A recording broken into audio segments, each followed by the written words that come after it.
Ozroq shamol kelib turibdi. Mana Masjidul Nabaviydamiz. Muhammad payg'ambarimiz Rasulullohimizning yurtlaridamiz. Masjidi Haramda, Masjidul Nabaviyda. Mana Hoji aka. Mana zakazingiz bugun olib keldi. Zakazingizni. Bu nechinchi bor zakaz qilishim, inshaalloh siz bilan 4-marta. O'zbekistonlik fuqarolarimizga ham assalomu alaykum rahmatullohi va barakatuh. Mana keldim. Subhanalloh, la ilaha illalloh. O'zbeklarimizni ko'rib qoldi. Umraga kelishgan ekan bugun. Ularga ham mashallah nasib qildi.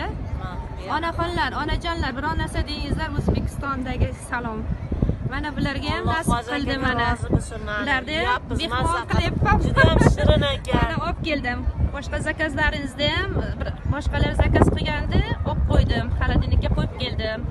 Mana bu yerda ibodat qilib, yeb, uyga qaytay dedim. Bizlarda ham rizqimiz bor ekan. Rahmat. Mana qadamimizni ko'rib qoldik, zinnachkamizda.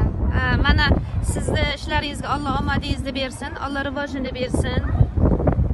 Alloh yaxshilikni ato qilsin. Ishingizga, hunaringizga gap yo'q. Shu juda ham shirin.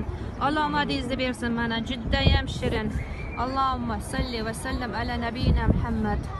Ya Rob, hammaga shu yerda yurgan barcha katta kichik musulmonlarimizni qilayotgan ibodatlari, umra ziyoratlari inshaalloh nasib qabul bo'lsin inshaalloh.